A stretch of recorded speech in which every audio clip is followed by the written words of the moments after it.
Now, as a kid growing up in Jamaica back in the 60s, early 60s going into the 70s, you hear you'd have heard all kind of stories, all kind of weird stuff, and some of these things were really scary, really, really scary, man. One of the most common story that we would have heard as children was about the Black Heart Man. Now, from what I recall, from what I can remember, because a lot of these things I'm just um, speaking about them from memory, right? I haven't done any research and that kind of stuff about anything. These are just childhood memories that I'm bringing back. I'm just reminiscing on. So one of these more common occurrences or stories that you would hear as kids was about the Black Heart Man. The Black Heart Man was this scary man who his objective, if he should ever catch you as a kid, was to kill you and cut out your heart and eat it. That was the Black Heart Man. So for that reason, man, you know when parents didn't want kids to go into certain areas, because as kids we would walk all over the community. Parents would tell the kid, their child, that the Black Heart Man that was seen in that era, some time ago. But of course, many of these things were just old wives' tale. To be honest with you, there were no Black Heart Man. There was not. I have never known or heard of any concrete evidence that there was actually, you know, a man like this in any community in Jamaica. I think these were just this stuff, people made up over the years. Some of these stories could have also been imported, from other Caribbean islands or parts of Africa, because a lot of our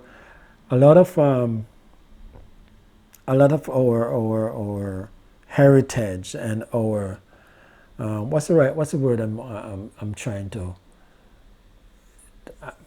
it just won't come to mind, but a lot of our influences are from Africa, off the African continent. A lot of the culture that influenced how Jamaicans lived back in those days, especially rural Jamaica. A lot of the stuff that many of the stuff that we ate, um, you know, are eaten in parts our many of the stuff that we ate back then are stuff that were brought down by our ancestors from Africa. So I would not be surprised if some of these stories were brought into the island. Yeah, so that was a common thing back then, the Black Heart Man, this man going around cutting out children's heart and eating it. But I wanna tell you this. I wanna tell you about this other thing. So when I was growing up, man, another thing I used to hear about was this set of people who them call them, the Lawrence or something or whatever, or they were part of the Freemason Society. I don't know. Yeah, but I used to hear about these people, man, that you never owe these people money. If you ever get in debt with them, oh man, you're in debt for life. But anyway, this is not the subject of what I'm talking about. So, but I can recall though, at one point in the one time, a period in the 70s, there was this story going around the island that there was a flying casket. This casket was flying around the island. Didn't have wings; it was just floating, right? Floating. And there were sightings of this casket and that kind of stuff. And the people used to say on top of the casket there was this hand hanging out with a gold watch on it, that, that kind of stuff. Yeah, but Yeah, there was this hand hanging out with a gold watch, and in addition to that, there was this jankro. You know what the jankro is? What we call jankro back home in Jamaica, the vulture. Yeah, but back home locally we call them John Crow, John Crow, right? But we don't say John Crow, we say John Crow.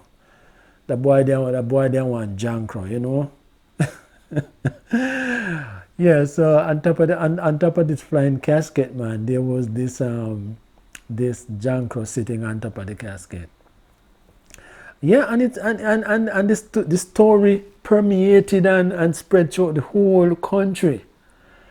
To the point that as a kid, man, I was afraid. I didn't want to see no flying casket. I would no Janko sitting on top of it. No hand hanging out of the side with gold watch.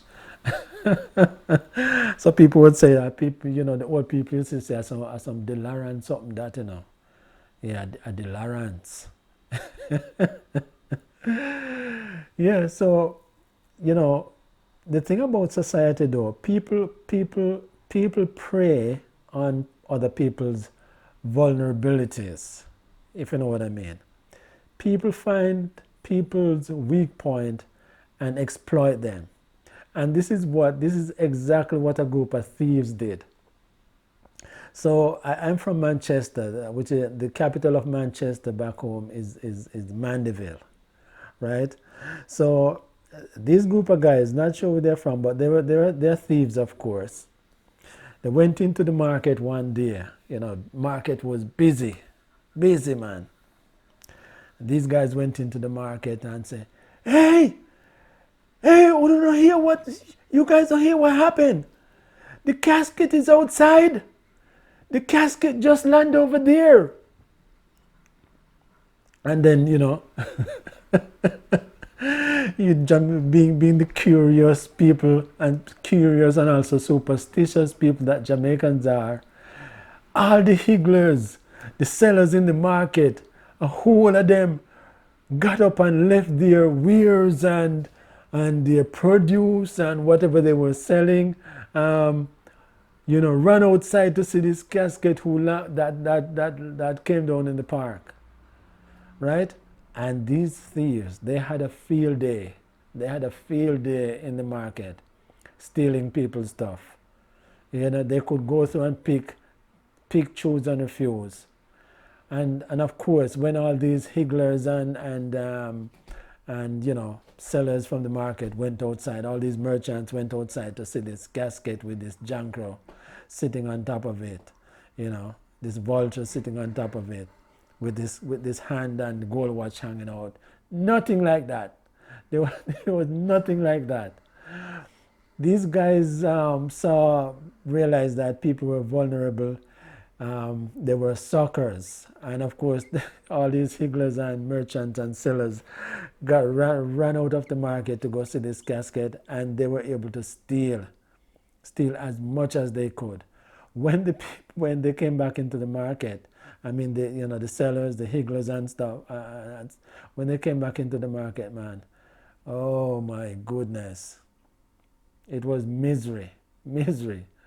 Yeah, so this is just one of those stories I heard, or two of those stories I heard about as a kid, growing up back in the 60s and 70s in Jamaica. Oh my goodness, a lot of stories, man, a whole lot of stories.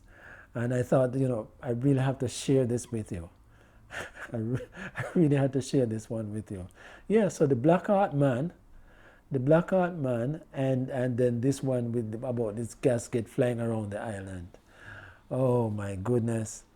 Anyway, my name is Source of Food.